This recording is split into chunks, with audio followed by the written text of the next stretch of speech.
Já vimos que o dízimo nunca foi dinheiro. Já vimos que foi uma prática ligada à lei de Moisés, que foi abolida por Cristo Jesus na cruz. Já vimos que só os levitas tinham direito de recolher os dízimos e não os líderes de hoje, que são brasileiros. E o principal, nós vimos que a doutrina do dízimo foi introduzida juntamente com a religião protestante no Brasil pelas sociedades secretas francesas para que fosse um alicerce financeiro a fim de se mandar dinheiro para alimentar essas sociedades secretas. Neste segmento, nós vamos ver também um tema que é bastante abordado pelos líderes de hoje para tomar dinheiro, que é a questão das ofertas. Primeiro, cabe lembrar que a palavra oferta vem de oferenda, de sacrifício, e nós sabemos muito bem que a oferta de sacrifício também foi abolida, porque Jesus Cristo foi a última oferta. Então, até mesmo a palavra oferta não é boa para se ficar falando. É melhor se falar contribuição, coleta ou coisas desse tipo, mas não tanto usar o termo oferta, porque é relacionado diretamente à questão de sacrifício e de oferenda.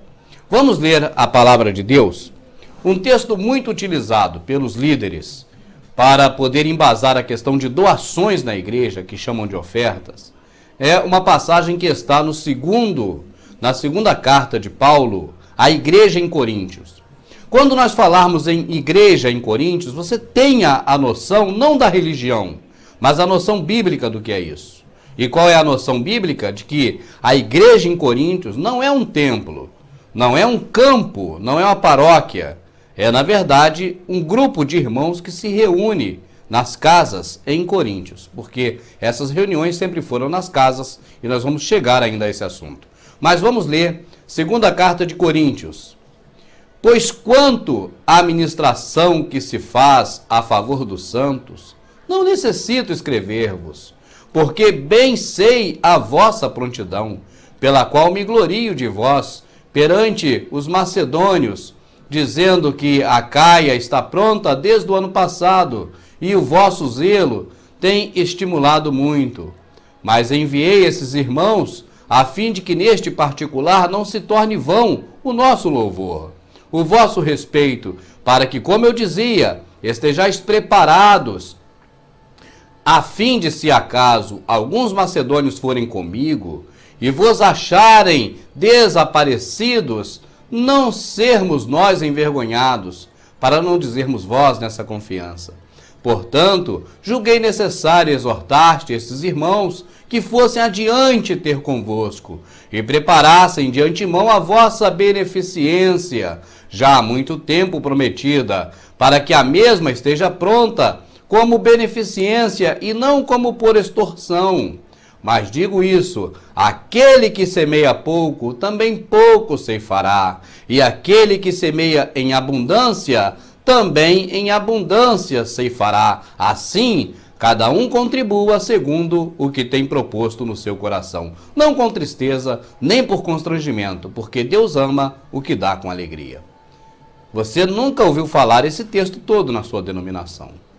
Você só ouve falar esses 2 versículos, não é verdade? Olha, mas digo isso, aquele que semeia pouco também ceifará pouco, e aquele que semeia em abundância também ceifará. Cada um contribua segundo o que propôs no coração, não com tristeza, nem por constrangimento, porque Deus ama o que dá com alegria. Esse trecho você conhece muito bem. Esse trecho é muito lido nas denominações, principalmente na hora de pedir dinheiro.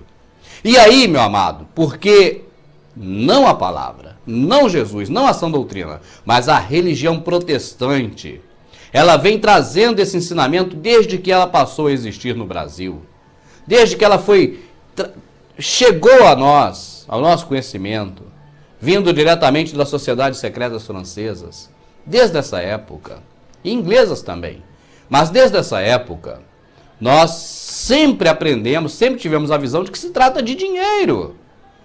Porque quando usam esses 2 versículos, não a palavra, mas os líderes que ensinam e que pregam, eles falam em dinheiro.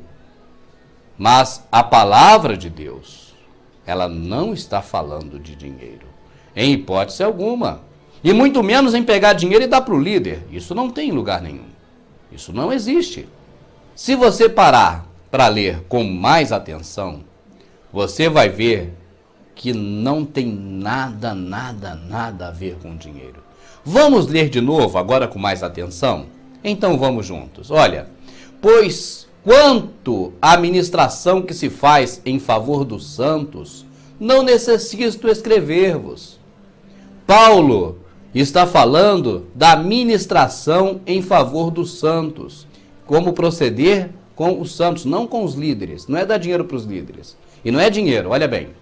Porque bem sei a vossa prontidão, pelo qual me glorio de vós perante os macedônios, dizendo que a Acaia está pronta desde o ano passado e o vosso zelo tem estimulado muito. Então Paulo estava na Macedônia nessa época. Ele dizia para os macedônios: olha, o seu José Francisco, morador aqui da Macedônia, olha, aquele povo lá que nós vamos lá, aquele povo é muito bom. Eu não preciso nem falar nada para eles, que eles já sabem que tem que tratar a gente com carinho, que tem que providenciar para nós uma boa estadia, uma alimentação para nós lá, porque a gente não tem emprego lá para ganhar dinheiro, eles vão ter que dar isso para nós. Mas eles já sabem, eles estão muito bons. A Caia já está preparada desde o ano passado, viu? Nós podemos ir tranquilo. É disso que Paulo está falando. Vamos seguir. 3. Mas enviei esses irmãos, a fim de que neste particular não se torne vão o nosso louvor a vosso respeito, para que, como eu dizia, estejais preparados, a fim de, se acaso algum macedônio for comigo, e vos acharem desaparecidos, não sermos nós envergonhados, para não dizer vós, nessa confiança. Paulo está falando, ó, eu estou mandando essas duas pessoas que estão levando essa carta, os portadores dessa carta, para deixar vocês preparados, porque se eu levar aqui um morador da Macedônia comigo, se eu levar outra pessoa comigo, que você reconheça, deixar desaparecido, não é desaparecer da frente da gente não, é não parecer com pessoas dele, entendeu? É isso que ele está dizendo. Então, para que você não veja como estranho, para que você saiba que essas pessoas estão comigo e que também nós queremos de você o mesmo tratamento para essas pessoas. Para nos dar comida, para nos dar uma pousada, um local para dormir, para que a gente possa falar e pregar e falar do amor de Cristo. É isso que Paulo está falando, não tem nada com dinheiro, olha. Portanto, julguei necessário exortar esses irmãos que fossem adiante, os que levaram a carta, ter convosco e preparassem de antemão a vossa beneficência. O que é preparar a vossa beneficência? É dizer assim, olha aí, a casa que eles vão ficar aqui, essa aqui, esse quartinho, tá bom, tá ótimo. Já tem comida para eles, tem que fazer compra? Não, que eles vão ficar aqui conosco.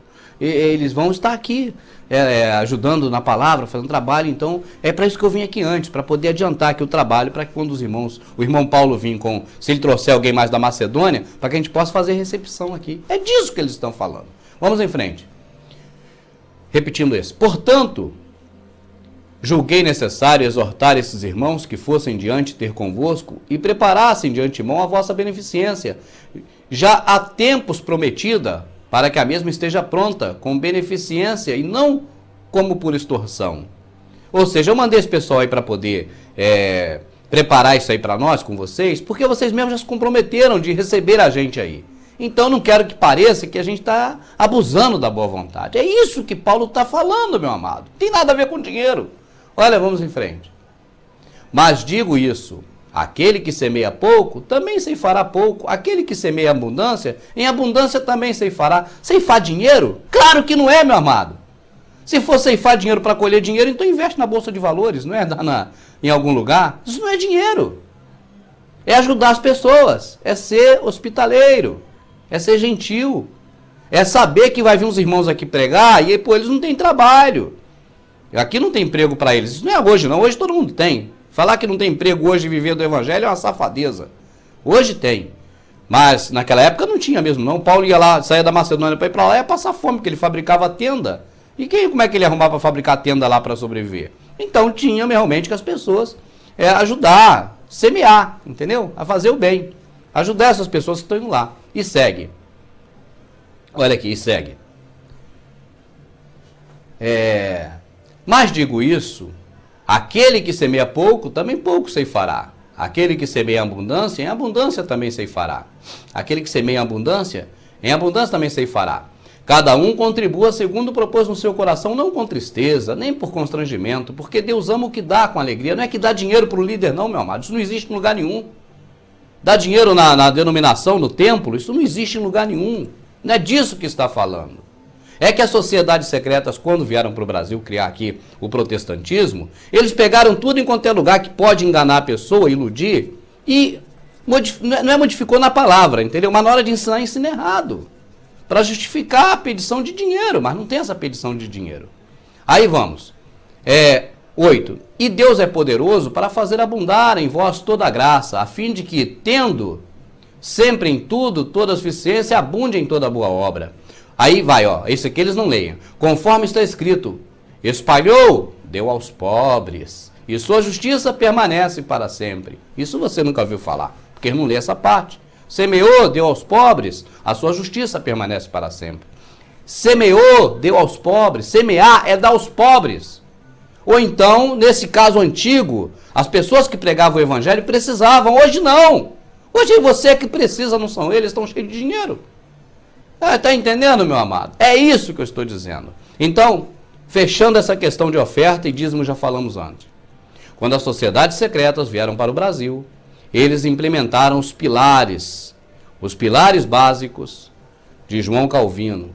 A religião protestante das sociedades secretas, que não é João Calvino, é só uma persona, mas que as sociedades secretas implementaram.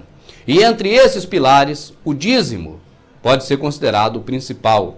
E aí falamos também da questão da oferta, que eles chamam, que é a contribuição.